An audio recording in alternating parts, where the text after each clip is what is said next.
बिस्मिल्लाहिर्रहमानिर्रहीम। आज कुछ स्टूडेंट्स ने management of non profit organisation के बारे में ये छोटी सी कोशिश की है और उसके बारे में वो अपने स्कूल में प्रेजेंट करेंगे।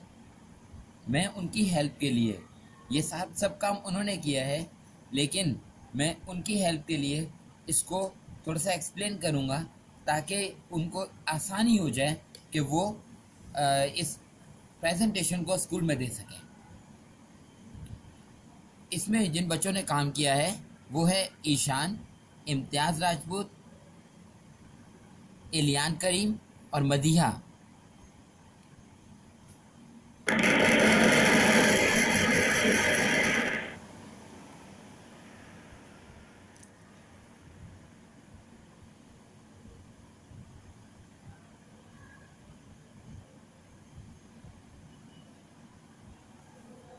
इस प्रेजेंटेशन में इंट्रोडक्शन है नॉन प्रॉफिट ऑर्गेनाइजेशन की, मीनिंग है नॉन प्रॉफिट ऑर्गेनाइजेशन का, की करेक्टर्स लिखे हुए हैं, थर्ड सेक्टर्स हैं, social enterprises, difference between social enterprises and non profit organisation और कंक्लूजन शामिल है।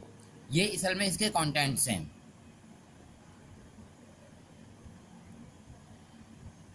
अब बात की जाएगी नॉन प्रॉफिट ऑर्गेनाइजेशन की कि नॉन प्रॉफिट ऑर्गेनाइजेशन असल में होती क्या है। एक ऐसी ऑर्गेनाइजेशन जिसमें कोई ऑनर नहीं, stock holder, trustee, share and profit and loss, इस चीज़ की कोई बात नहीं होती और ना ही इसमें प्रॉफिट को अर्न करने के बारे में देखा जाता है। असल में इसका मकसद क्या है? असल में इसका मकसद ये है कि ताकि एक मिशन को आगे बढ़ाया जाए और वो मिशन है पब्लिक वेलफेयर का। ये ऑर्गेनाइजेशन ज़्यादातर टैक्स से एग्जम्प्ट होती हैं।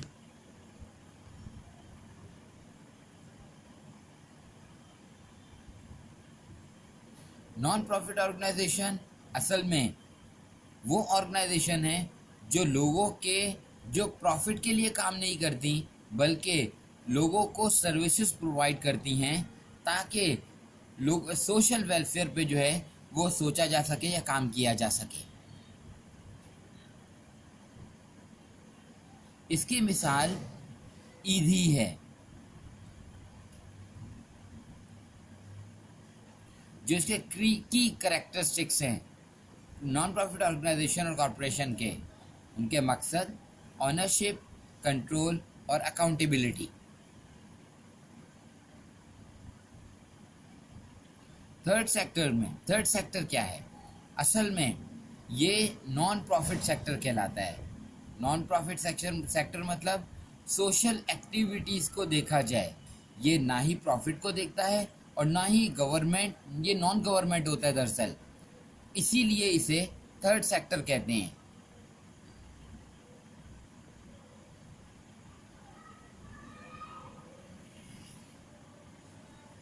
अब सोशल एंटरप्राइजेस क्या होती है?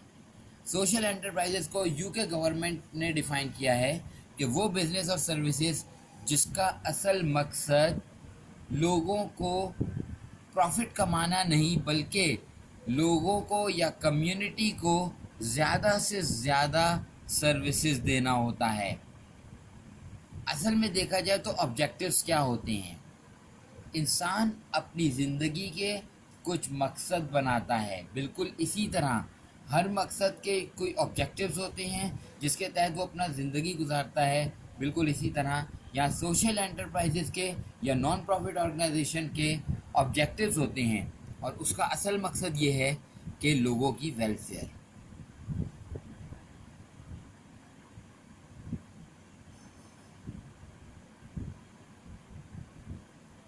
नॉन प्रॉफिट ऑर्गेनाइजेशन के सेक्शंस हैं जो गवर्नमेंट ने बनाए हैं।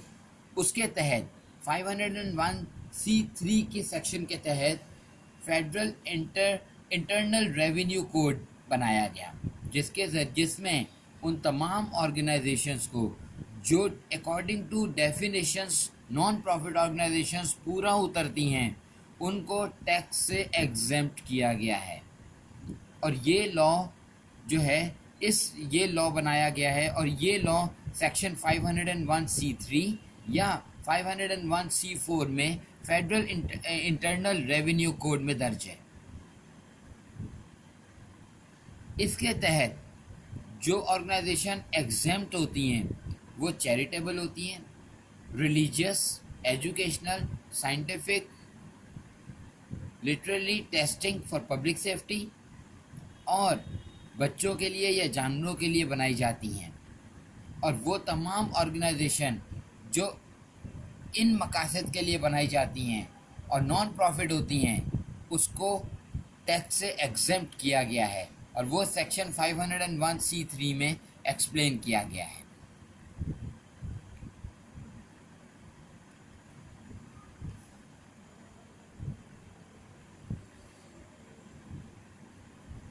Advantages of non profit organisation, सबसे पहले इसका ये है कि ये पब्लिक की खिदमत के लिए बनाई जाती है इस और लोगों की बेटरमेंट को आगे बढ़ाती है, बढ़ाने की पोजीशन में होती है।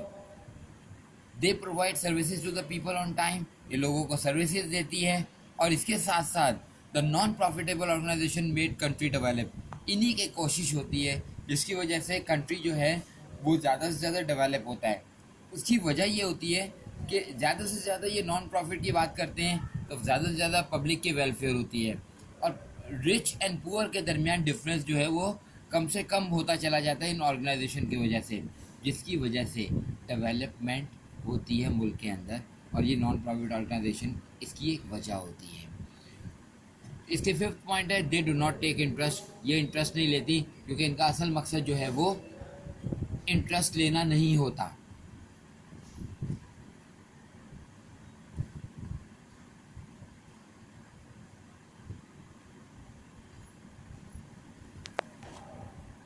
अब इन शॉर्ट कंक्लूजन, ये वो ऑर्गेनाइजेशन है जो लोगों को सर्विसेज प्रोवाइड करती है ताकि उनका, उनकी कम्युनिटी का, इंडिविजुअल्स का, कंट्री का स्टैंडर्ड ऑफ लाइफ जो है वो इंक्रीज़ किया जा सके। इसमें बहुत ज़्यादा तादाद में स्टाफ, वॉलंटियर्स और टेम्पररी वॉलंटियर वर्कर की ज़रूरत होती है और वो स्किल्ड हों। अगर वो स्किल्ड होंगे और मोटिवेटेड होंगे और सर्विसेज देंगे पब्लिक को, तो ऐसी में नॉन प्रॉफिट ऑर्गेनाइजेशंस जो है वो वेल डेवलप्ड होती हैं। अब इस कंक्लूजन के बाद हम इसके कुछ डिसएडवांटेजेस बताना चाहेंगे। इसके डिसएडवांटेजेस को हम आगे एक मूवी की शक्ल में दिखाना चाहेंगे।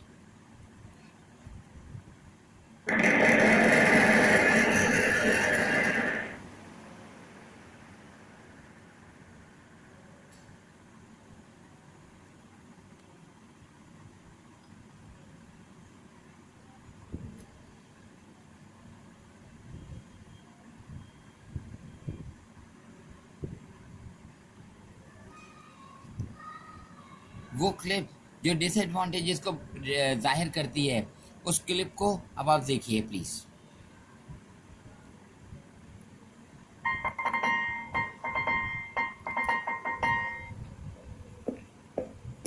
Well, hey everyone. My name is Tommy. Me and my buddy Tomothy work at Tom's together. We're so happy to meet you all.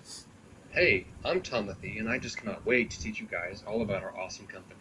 Well, let's get started by telling them a little about Tom's, the greatest company in the world. Sure thing, Tommy. Alright, first of all, why do we succeed in our goals? 'Cause we got money! But what will we do with all this money? Well, we can travel with it.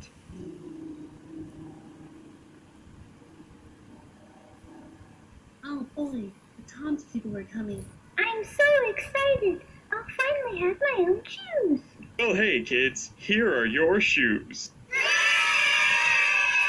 You see, folks, we help kids in foreign countries get shoes from the money we make selling Tom's. Even more, we don't have to rely on the generosity of humanity to keep ourselves afloat. We see this dilemma in society all the time. Just look here. Please help me, sir. I think I'll buy some Tom's. Incoming! Oh boy! The great thing is, we can use this money to pay our workers to make even more shoes. This lets our company rely on its own income rather than human benevolence and generosity. So, what's the catch? Well, we do have to raise prices for our Toms just a little bit because of our one-for-one business model. The major difference between us and non-profit companies is that we have the freedom to make large decisions and have a large impact on those in need. Yep, Tom's is great altogether. Now, a message from one of our other counterparts, a non-profit company. Well, hey guys, my name is Steve. I'm here with my friend Brian, and we're going to tell you a little bit about our non-profit organization. Hey. So, we are a non-profit, so we have to rely on people donating to us for our company to succeed in its goals, which sucks. But oftentimes we have better original ideas than profit organizations. Yeah, but we have to be super cautious. If any one of our fundraisers fails to raise the correct amount of money, our reputation might be dragged through the mud just a bit, and that would not be good. No sirree! The major defining difference between us and a profit company is that we lack the freedom to appeal to the general masses with our product, and often only appeal to a certain type of person, the generous or benevolent type. Anyways, thanks for listening to our spiel. Please donate! Yeah, thanks.